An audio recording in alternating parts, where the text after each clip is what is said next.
Ya, Assalamualaikum warahmatullahi wabarakatuh, anak-anak sekalian. Ya, kita masuk pada pembahasan masih pada pembahasan sistem gerak ya. Untuk yang kedua yaitu tentang otot. Nah, baik, di sini kita akan membahas tentang otot. Ya, kalau yang lalu kita membahas tentang rangka. Ya, jadi rangka merupakan alat gerak pasif. Sedangkan otot adalah alat gerak aktif. Kenapa dikatakan alat gerak aktif?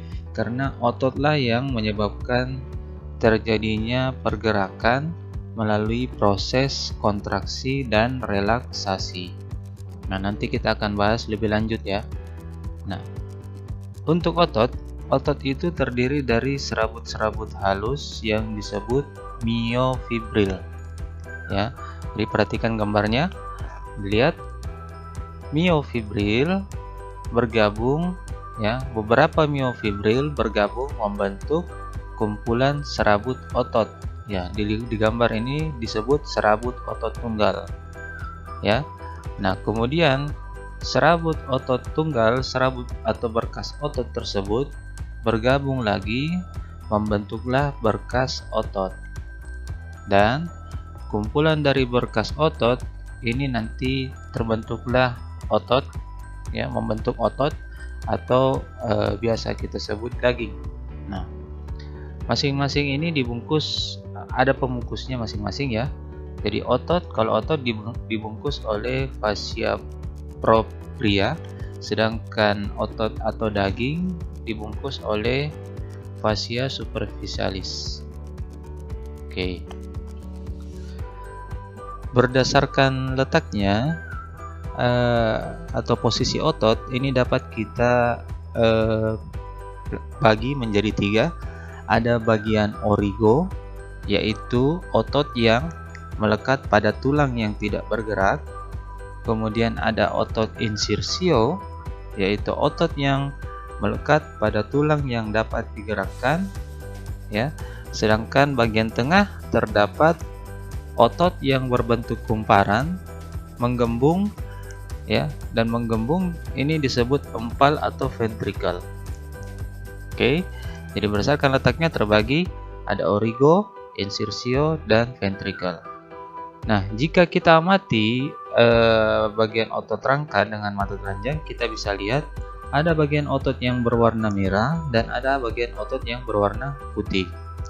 Nah, yang membedakan bagian-bagian tersebut itu karena jumlah pigmen otot yang dikandungnya.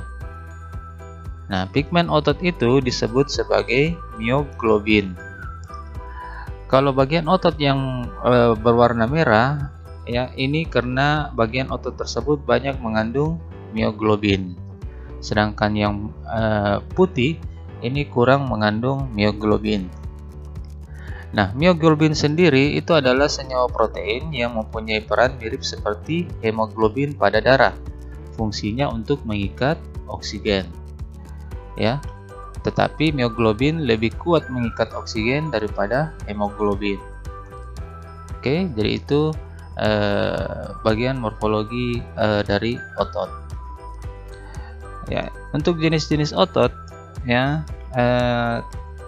otot terbagi atas tiga bagian, ada otot polos, otot lurik, dan otot jantung. Nah, berdasarkan perbedaannya dapat kita bedakan. Yang pertama, bentuk selnya. Untuk otot polos ya, terdapat satu inti dan letaknya di tengah. Sedangkan otot lurik atau otot rangka ini terdapat banyak inti tetapi letaknya di bagian pinggir. Kalau otot jantung ya, merupakan sel otot dengan satu inti ya, satu inti juga. Nah, kemudian sifat kerjanya, untuk otot polos ini tidak menurut kemauan atau tidak bisa kita perintah ya. Sedangkan otot lurik ini menurut kemauan, artinya dengan kesadaran kita dapat menggerakkan otot lurik atau otot rangka. Nah, otot jantung juga demikian, tidak menurut kemauan atau tidak kita sadari dan tidak dapat kita perintah ya. Perbedaan selanjutnya yaitu reaksi terhadap rangsangan. Jika otot polos, reaksinya lambat, ya. Sedangkan otot lurik, reaksinya cepat. Ya, ini kalau kita lihat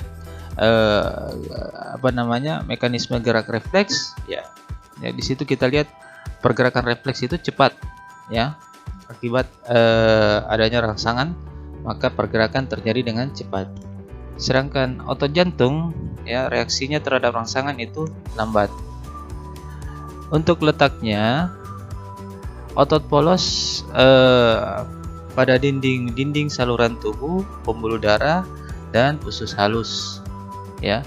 Sedangkan otot lurik ini biasa disebut otot rangka, maka letaknya itu pada kerangka. Nah, kemudian otot jantung ini menyusun pada dinding-dinding bagian jantung. Ya. Pergerakan pada otot, ya, ini ada gerak antagonis. Gerak antagonis itu merupakan dua otot yang menggerakkan tulang ke arah yang berlawanan, ya.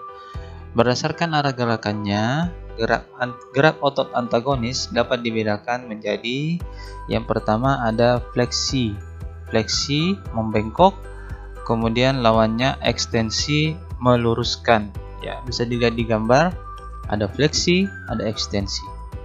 Kemudian ada adduksi, ya, mendekati poros tubuh, ya.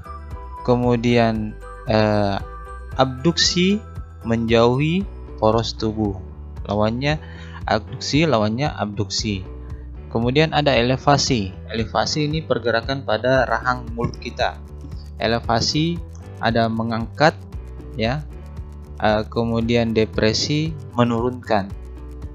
Lalu ada supinasi atau menengadahkan tangan. Kemudian ada pronasi, menelungkupkan tangan, ya. Kemudian inversi, ya. Inversi ini membuka telapak kaki ke arah dalam tubuh. Lalu eversi membuka telapak kaki ke arah luar tubuh.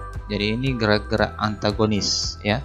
Bisa dilihat di gambar di bawah. Oke, jelas ya menurut gambar. Mekanisme gerak otot, ya.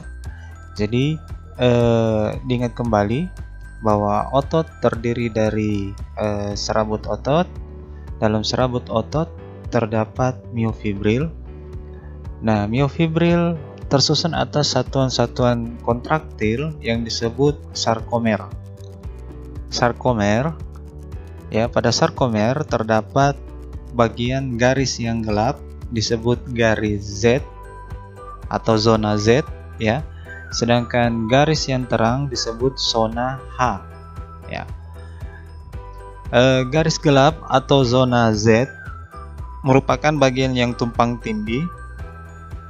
Terdapat protein filamen, yaitu protein aktin dan protein filamen miosin. Jadi ada filamen aktin dan ada filamen miosin. Kemudian protein otot yang tersusun atas aktin dan miosin ini disebut aktomiosin. Nah, untuk filamen aktin ini nampak lebih tipis daripada filamen miosin. Pada filamen aktin tersusun atas monomer aktin dan berkedudukan sejajar dan memanjang. Sedangkan filamen miosin merupakan filamen tebal dan memanjang karena memiliki, ya, nampak seperti kepala untuk membuat perlekatan, ya. Jika terjadi kontraksi otot, maka terjadilah pergeseran miosin. Pada ruang lingkaran aktin, ya, panjang aktimiosin berkurang. Kemudian ini yang digarisbawahi, zona Z bertambah panjang, sedangkan zona H menjadi lebih pendek. Jika otot berkontraksi maksimum, ukuran otot dapat 20% lebih pendek daripada ukuran saat berelaksasi. Ya, jadi dilihat di gambar, ya. Ini bagian dari sarkomer, ya. Bagian dari sarkomer. terdapat garis Z, ya, garis Z. Kemudian ada zona H di bagian tengah yang merupakan garis terang. Nah, dari gambar ini bisa kita lihat proses relaksasi dan kontraksi. Ya, jadi ini sarkomer. Di bagian pinggir ada garis Z yang merupakan bagian yang gelap. Kemudian bagian terang ada zona H. Nah, di garis Z terdapat filamen aktin dan filamen miosin. Ya, filamen aktin dan filamen miosin. Jika terjadi kontraksi atau pergerakan, maka zona H-nya ini memendek. Sedangkan jika terjadi relaksasi, ya, atau tidak terjadi pergerakan, renggang, maka zona H-nya, ya, memanjang atau merenggang. Jadi ini perbedaannya, ya. Jadi yang perlu diperhatikan di sini adalah bagian-bagian dari sarkomer, ya. Kemudian bagian-bagian yang terjadi perubahan ketika proses relaksasi dan kontraksi. Kelainan dan gangguan sistem gerak ini kita bisa bagi.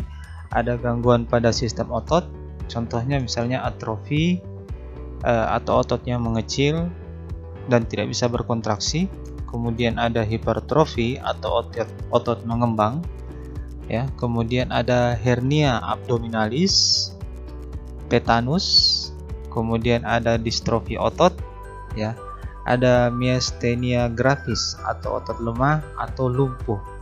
Ini sebagian bisa dilihat pada gambar-gambar yang ada di bawah, ya, untuk gangguan sistem otot. Untuk gangguan tulang, ya, contohnya kerusakan fisik pada tulang, ada fraktura, ya, atau patah tulang, baik dia yang sederhana, fraktura kompleks, kemudian ada green stick atau fraktura sebagian, ada comminuted, ya. Kemudian untuk persendian, ini gangguan persendian ini disebabkan oleh sendi yang tidak berfungsi secara normal. Contohnya dislokasi, ya, atau kesleo, terkilir, ankilosis, ada artritis, ya. Lalu ada gangguan tulang belakang, contohnya ada lordosis, skolosis, kifosis, subluxasi. Ini merupakan perubahan posisi pada tulang belakang, ya. Kemudian ada gangguan fisiologis yang lain, ya, yang disebabkan oleh kelainan fungsi hormon atau vitamin. Contohnya ada rakitis, mikrosefalos, atau osteoporosis atau tulang yang rapuh. Ini beberapa kelainan ini bisa dilihat pada gambar di bawah. Nah, itu pembahasan kita tentang sistem gerak. Jadi kemarin kita sudah bahas tentang rangka, kemudian otot, dan yang terakhir ini adalah kelainan dan gangguan pada sistem gerak. Oke, terima kasih. Assalamualaikum warahmatullahi wabarakatuh.